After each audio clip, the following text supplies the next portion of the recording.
Jonesy and Amanda. Jam Nation. Well, you might remember that the last time we had our next guest on, Jonesy kind of spat an egg coffee at him. It went a little bit like this. Sorry. Jonesy spat on Colin. I've got one top.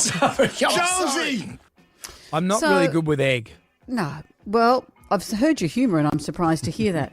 So rather than joining us in the studio, Colin Fassnidge is keeping a very safe distance. He's over Zoom this morning. The 11th season of My Kitchen Rules kicks off tonight, so we're thrilled to talk to him. Hello, Colin. How are you? I am very well, and I will correct you there. It's the 14th season. Wow. 14th season? We look like 11, but it's 14. I'm just looking at you on the Zoom, Colin. You've got a big ding in your head. What's happened? You've got a massive scar. A few stitches. You've got a few stitches. What's happened? I met a deer. Not an old deer, a real deer. And let's just say everywhere I travel, I take a little piece of it back with me. Was that an antler that got you in the forehead? We could say that, but the story's going to get bigger and bigger before I get home. So you're in New Zealand. So are you saying you were hunting deer? I was with my fellow MKR host Manu Fidel, and we were stalking. Put it that way. Mm-hmm. Right, a so deer. It's all part of a deer, and let's just say I came off worse. Does this mean that you're going to eat more venison or less? It means I think I'm going to be vegetarian after this. I don't know if I could shoot and kill an animal. When I was a kid, my grandfather used to take us ferreting, and he'd put a ferret down the rabbit hole, and the rabbit would run out the other end, and then he'd whack it on the head to stun it, the rabbit, and then he'd break its neck and throw it to us, and then he'd skin it, and then we'd have rabbit for tea. And I always used to think, I don't know if that's for me. What a great chat for breakfast radio. Hope everyone's enjoying it. Well, that's what we used to do. That's what we did back in the 70s. That is it. That is real food. I mean, like even well, we're here to talk about MKR, and some of the thing was we had mud crabs in Townsville that were just pulled straight out of the hole and just cooked in seawater, and so that's what it's about. It's like real food and real people, you know. Well, most of us are so removed from that. We will still eat, well, many of us still eat meat, but are squeamish about where it comes from. So there is a disconnect there, isn't there? Oh, I think everyone needs to get, in this day and age, know where your food is coming from. And because food is so expensive at the minute, like, you need to know where it's coming from, what it's eating. Is it good for you? So that's my view on it. Mm-hmm. And with the MKR this time around, what are we seeing? We're seeing everyday cooks, because every year they get better and better, and they're almost like professionals like yourself. There's two dishes in this year that I can't even cook.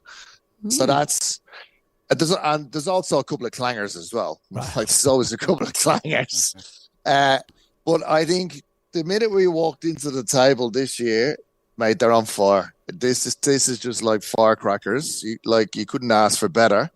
In personality-wise, they're actually out of control.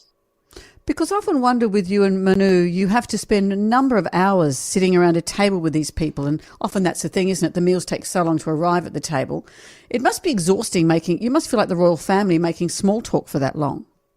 Well, I think you know me by now. My small talk is not very good, so I sort of cut through the chase, and they sort of work out who I am pretty quick. Yeah, you are kind of direct, aren't you?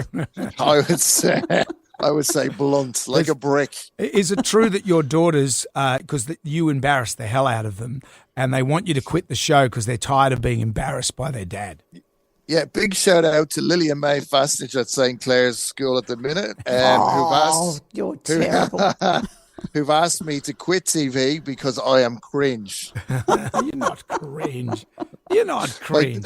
My daughter Zoomed me last night and seen my head, and she's like, "You're just an embarrassment." Like, she's like, "Who's the parent in this relationship?" That's true, though. Like, Chris Hemsworth's kids would be embarrassed by him. That's what kids do. I'm no Chris Hemsworth for thought. You know what I mean? I'll take that. No, I wasn't saying you're Chris Hemsworth, Colin. I was saying even he would be his kids anyway. Well, that's right. Yeah. I mean, the minute you're breathing in and out, you're an embarrassment to your children. Exactly. Yeah. That's exactly it.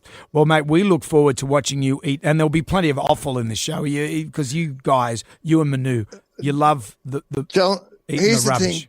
Jonesy just annoys me, like on random days at random hours of the night, sending me stupid messages about something I've cooked, telling me how horrible it is and awful. Like I think you're bored, mate. You need to get a hobby. But he just sends me messages out of the blue. No wonder your kids want you to quit. You keep making them bloody sheep's guts and stuff to ease your dinner.